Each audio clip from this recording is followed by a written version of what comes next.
title of my sermon is God Doesn't Care About Your Resume. God doesn't care about your resume. I'll come back to that in a second. So there's a story from the Old Testament about King David. And basically the story, some of you may know this, the first king of Israel was a guy by the name of Saul. And initially, God had great hopes for Saul. But in the end, Saul kind of made a lot of bad mistakes and made some bad decisions. And God realized that Saul should not be the king of Israel. And so he spoke to Samuel, the prophet, and he told Samuel, he said, I've rejected Saul, meaning he's off the throne. And I have someone else I want you to anoint as king of Israel.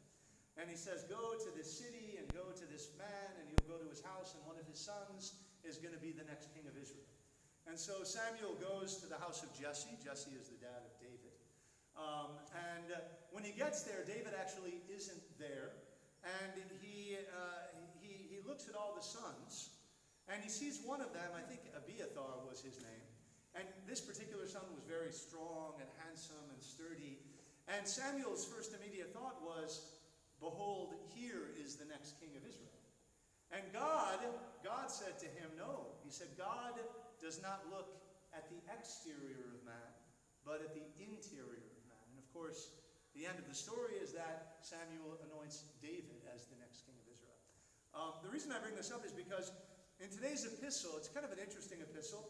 It straddles chapter 11 and chapter 12 of 2 Corinthians. And basically, Paul had established the church in Corinth. And when he left, there was kind of a little bit of an insurrection. There was a small little group of people that sort of wanted to oust Paul from being the leader of that particular church. And so in particularly chapter 11, but also into chapter 12, Paul is basically defending his apostleship. He's going through all these things. He's sort of trying to defend himself as an apostle. And it's interesting, and this is the reason I titled my sermon, God Doesn't Care About Your Resume. Because really what Paul does is he puts forward sort of his accomplishments, but he does them very, very hesitantly. And in fact, he even says that he's doing it as a fool. He says this is a foolish act for me to put forward all of these accomplishments I've had, right? And really what he says, and we see this particularly in today's reading, what we see, not what preceded it, is he really sees honor, and he takes pride, we could say, not in the great things he's done, but in sort of the foolish things, right?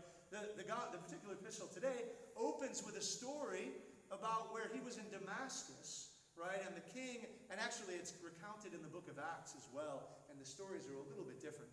But it seems as though he had gone to Damascus, he had preached the gospel, and basically he had pissed a lot of people off. And so people wanted him dead, and so he was hiding, and eventually the only way he could get out was by being lowered through a window in a basket outside of the city to escape, which really is a pretty humiliating and pathetic state of affairs. And yet, Paul doesn't mention this as something he's ashamed of, right? He really would say that if he were to put his resume forward, his resume isn't about all the great things he's done. His resume really is about all the ways in which God has used his weakness, right? God has used his weakness. And we see, and the reason I bring this up is because in our own lives, and I'm a parent of 5, so I'm not innocent of this, so often we want to brag. We want to boast. I remember at a church I was at 2 churches ago, about 10 years ago. I don't know if you know the prayer of Saint Ephrem the Syrian. It's said during Lent with prostrations. And it was kind of a liberal translation of it. It was written in Greek, and we say it in English.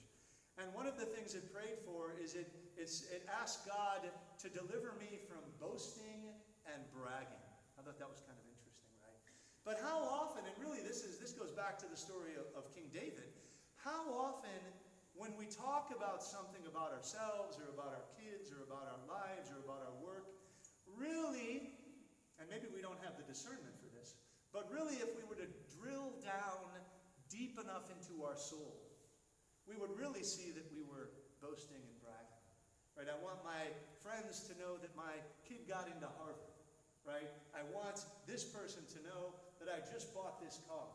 I want this person to know that I just bought this big house. Right?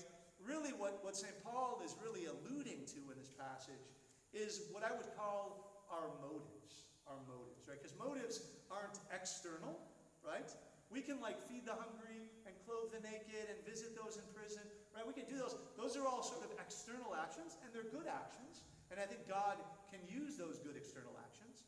But the question we really have to ask us, because really it's the question that God is going to ask us at the end of time, is why are we doing it? What is our motive? Do I visit the sick because that's what Christ commands and I want to be obedient to Christ? Or do I visit the sick because I want to tell people I visit the sick? Do I go and visit those in prison because I feel for them and I want Christ's love to shine within their lives? Or do I do it because I want to go back afterwards and send a picture of myself, on Facebook, a selfie in front of the sign of, the prison that I just visited, right? So what St. Paul is really telling us today is that we need to be mindful of our motives. We need to be mindful of our motives. And really what we need to do, I would say, is we need to repent of our wrong motives. Really, and within that, a really good point is we need to go to confession, right? Because oftentimes when it's just me, I'm very good at deluding myself. In fact, I'm a pro at deluding myself. I can think I am just a saint, right? When I'm really not a saint. I'm far from. In fact, my wife is good because she's there to confirm that I'm not a saint. Right? That's why we have marriage. But when we come to confession, we have sort of a partner, right, who gives us a little bit of light, shines a little bit of objectivity on our spiritual state, right? And that's really why, there's many reasons, but that's certainly one of the reasons why the church gives us the sacrament of confession, because salvation is a team effort, right? And so having said all of that, as I opened by saying that this sermon was about God doesn't care about your resume, I would simply say that today we are challenged by St. Paul, by his writings, and really by his life, which he recounts to some extent in the reading today. Today we are challenged to imitate St. Paul, right? To look at our motives, to look at why we do things, right? And to do the good things, right? But to struggle to do them not for vain reasons, not to boast and brag, but for the reasons that are pleasing to Christ, right?